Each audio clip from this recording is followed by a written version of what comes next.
Qual é o maior bem de uma empresa? Preste atenção nessa questão. Entre todos os bens de uma empresa, materiais ou não, qual é o mais importante? Puxa, qualquer pessoa com um mínimo de senso empreendedor sabe muito bem qual é a resposta. O maior bem de uma empresa são os seus colaboradores. Ué, mas por quê? Porque são os colaboradores de uma empresa que constroem a empresa ou que levam a empresa à falência. Puxa, mas afinal, como é que tais colaboradores constroem a empresa efetivamente? Muitos dirão que o fazem trabalhando. Bom, isso é verdade, né? Os colaboradores trabalham na empresa. Mas aí agora surge uma outra questão. Trabalhando como?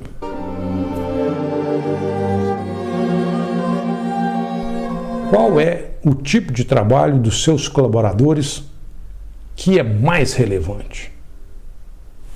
Bom, para responder tal questão, primeiro devemos entender o tempo em que estamos vivendo. Devemos entender um pouco sobre essa sociedade na qual estamos inseridos.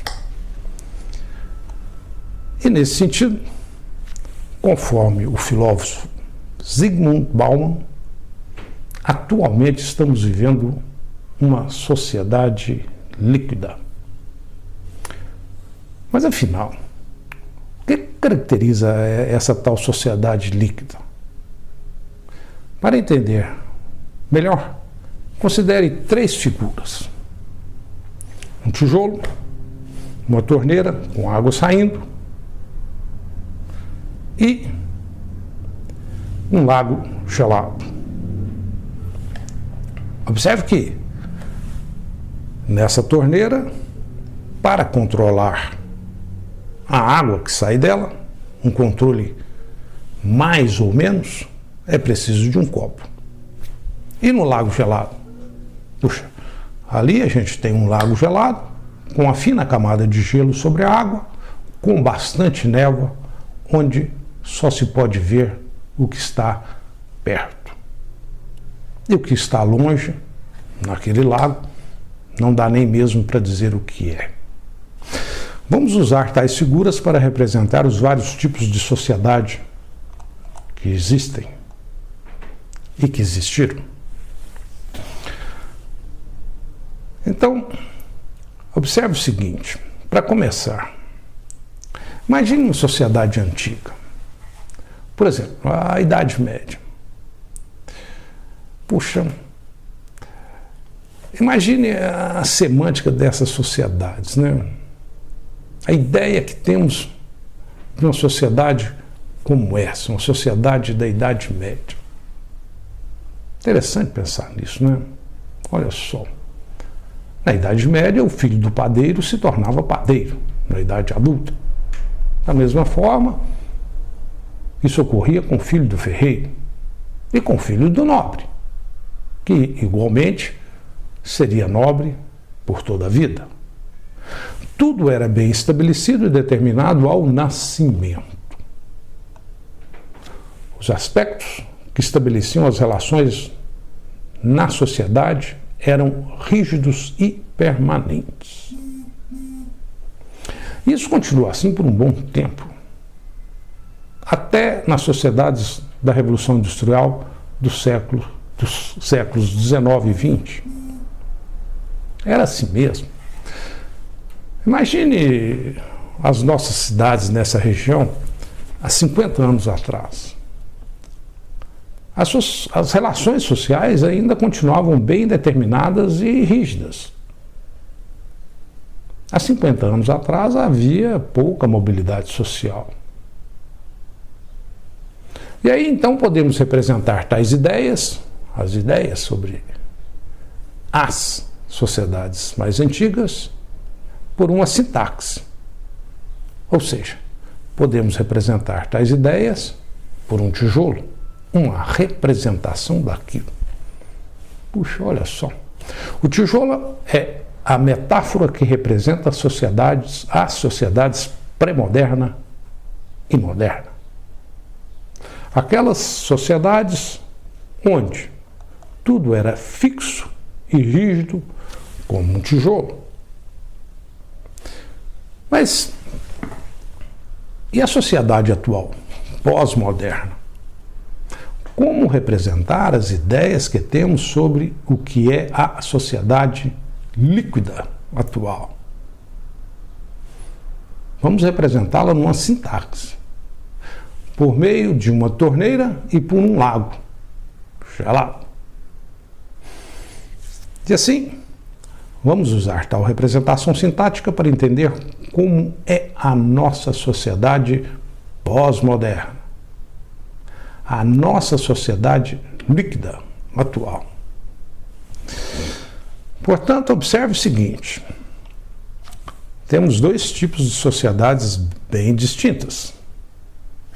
De um lado, as sociedades antiga e moderna, e do outro lado, a sociedade líquida ou pós-moderna. E é importante saber diferenciá-las. Preste atenção. Na pré-modernidade, por exemplo, Deus dizia tudo sobre as verdades do mundo. Era assim na Grécia Antiga e na Idade Média. Ou seja, por exemplo, a verdade era fixa e rígida como um tijolo. Na modernidade, as coisas mudaram um pouco. Nesse caso, as verdades do mundo deveriam ser atingidas pela razão. E, dado que fossem atingidas pela razão, se tornavam verdades fixas. Foi assim com o advento do humanismo, da Revolução Industrial, do marxismo e assim por diante. Portanto, antes, lá na Grécia Antiga, era Deus. E depois, na Revolução Industrial, a razão.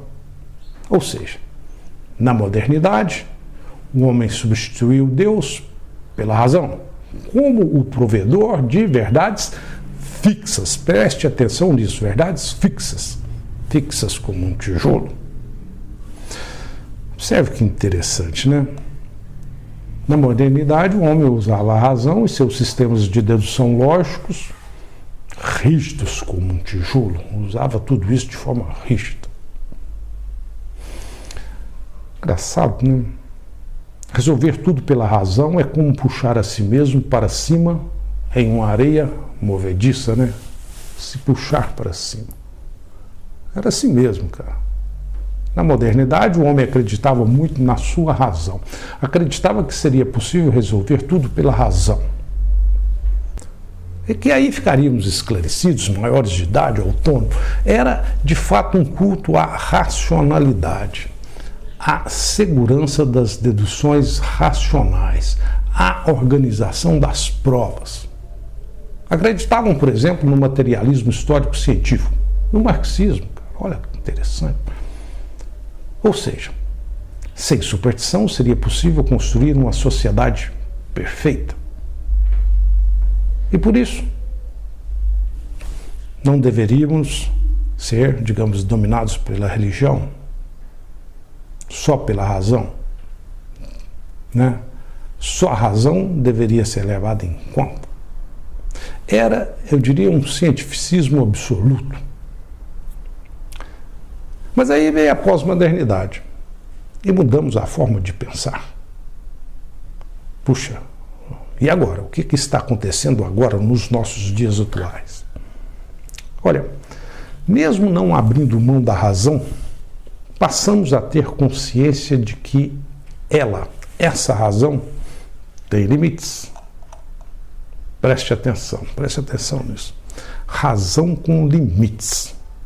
Na pós-modernidade não temos mais verdades definitivas, pois a razão tem seus limites. Podemos até crer em certas verdades pela fé, mas deve ficar claro que estamos falando de fé. Outra coisa, na pós-modernidade, recusamos teorias longas, pois estamos patinando em um lago com pouca visada. Em outras palavras, temos consciência dos limites da nossa razão, por isso temos que ter cuidado ao andar por esse lago. Na pós-modernidade, sabemos que o ser humano não tem solução pela razão, pois a razão tem seus limites. Por isso, na pós-modernidade, não temos fórmulas acabadas. Puxa, é tudo como o líquido que sai de uma torneira. Não há forma definitiva. É líquido. Observe que, na modernidade, sempre procuramos uma fórmula para resolver as coisas. E agora, na pós-modernidade, não temos mais essas fórmulas. Puxa. Mas e em relação às pessoas? Na pós-modernidade, a ideia de identidade pessoal é definida pelo que a gente chama de estilo. Estilo das pessoas, né? Não era assim antigamente. Antigamente, o filho do padeiro deveria ter o estilo do pai padeiro. E agora? Bom, você já deve ter ouvido algo assim. A Maria tem estilo, mas o Zé não tem estilo. E tais estilos são coisas definidas por cada um do seu jeito. Ou seja, temos uma ideia leve de personalidade. Me caracterizo por onde vou, onde como, o que visto, o livro que leio, minha praia, minha igreja, a tatuagem no meu braço e assim por diante. Outra coisa. Na modernidade, o Estado era organizado e regulador. E na pós-modernidade? O Estado é menor, enxuto, o mercado é livre. Parece que aqui, na pós-modernidade, estamos procurando uma desregulamentação. Veja ainda, na pós-modernidade, temos o direito à qualidade. Por exemplo, qualidade sobre as mercadorias que consumimos e coisas do tipo. Além disso, não se consegue acreditar em nada de forma definitiva. Puxa, tudo muda e muda muito rápido. É como a água que sai da torneira. É muita relatividade. Nada é fixo para sempre. Somos livres, diria até livres demais. E aí, por isso, ficamos meio chatos. É assim mesmo. Pessoa livre demais é meio chata. Veja só, se alguém for infinitamente livre, ninguém mais terá liberdade. E atualmente somos livres até demais. Mas não infinitamente livres, é claro. Temos, por exemplo, que aceitar as leis de mercado, as leis do mercado. Temos que aceitar certas ideologias dominantes, como a ideologia capitalista, pois não temos nada melhor que possa substituí-la. A nossa razão ainda não conseguiu encontrar nada melhor. Mas aí, então, conclusão de tudo isso. Podemos pensar as sociedades antigas como um tijolo e a sociedade atual como a água que sai de uma torneira e como o lago.